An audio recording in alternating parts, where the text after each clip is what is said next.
Welcome to this explainer.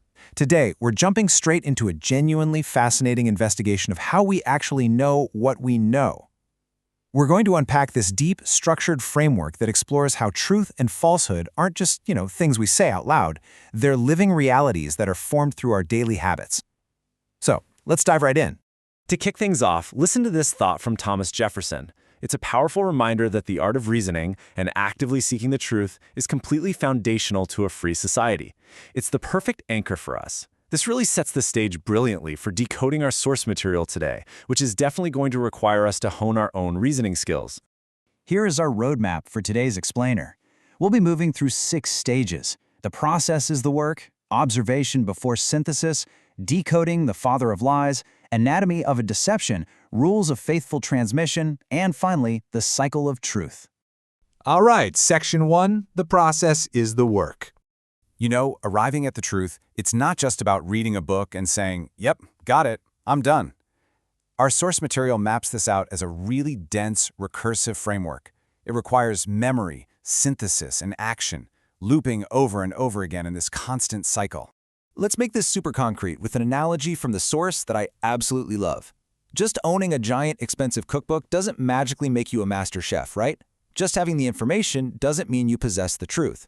The real achievement, the actual work, is the messy, repeated process of practicing, burning the food, figuring out why your smoke alarm is screaming, correcting your mistakes, and then trying again. Moving right along to Section 2, observation before synthesis. The source outlines this really crucial pipeline. And notice the strict order here. First, we have to meticulously observe what we see. Only then can we synthesize the patterns we're inferring. After that comes a conclusion, and finally, a formal judgment. If we just mash all these steps together, well, we end up jumping straight to unearned certainties. Think about it like investigating a stolen chocolate chip cookie. If you spot a single crumb on the floor, you can't just instantly yell, "Case closed, my brother did it." That is completely skipping the steps. You've got to gather the clues, test your theory, and ultimately let mom make the final judgment. Science, history, theology, they all demand that we don't just skip to the end. Okay, Section 3, decoding father of lies. Let's put on our linguistic detective hats for a second. In the original Koine Greek of the Gospel of John chapter 8, the word pater doesn't just mean a biological dad. It actually means an originator, a founder, or a source. So the text is revealing that the devil generates deception directly from his own internal domain. It's a profound statement about exactly where a lie originates.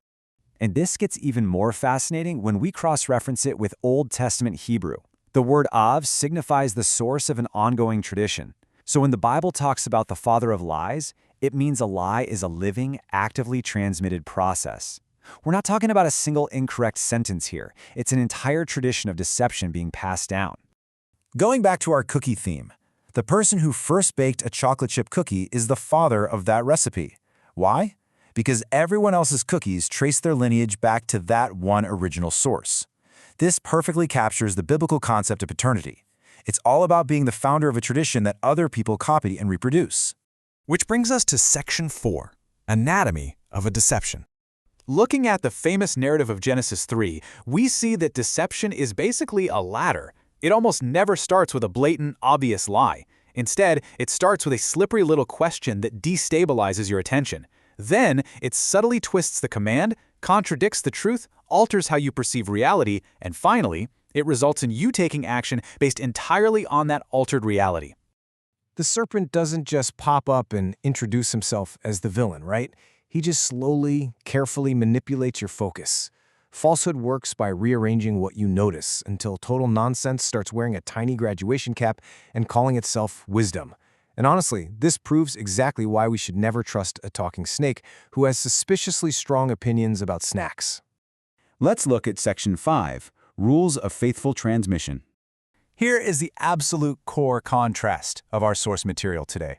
On one side, you have Christ's faithful transmission, speaking only what is received and perfectly preserving the relational source of those words. On the flip side, you have the devil's severed relation, speaking from his own isolated self-referential void.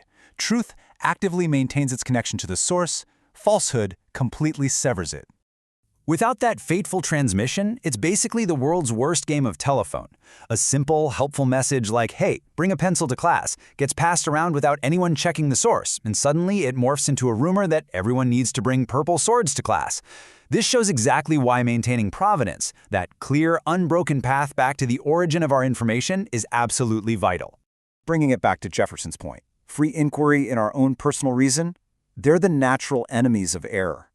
They allow us to bring false ideas right to the tribunal of investigation. It's a great reminder that asking questions and tracing information back to its source isn't a lack of faith at all. It's the actual mechanism for finding the truth. And finally, Section 6, the cycle of truth. This whole recursive attention cycle proves that truth is absolutely not a one-and-done deal, where you just absorb data. It is an ongoing living loop. You notice reality, you access your memory, test your findings, explain them, put them into practice, correct your inevitable errors, and then you pay attention all over again.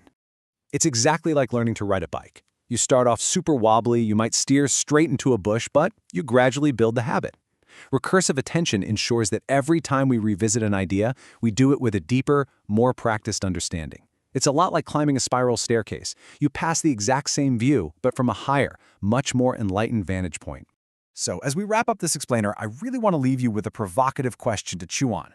If truth is a continuous habit we practice, and if we are continually formed by whatever we pay attention to, what exact foundations are you actively constructing in your own life today? Are you building a memory of faithful transmission or a severed relation? Thanks for joining me today, and keep paying attention to the source.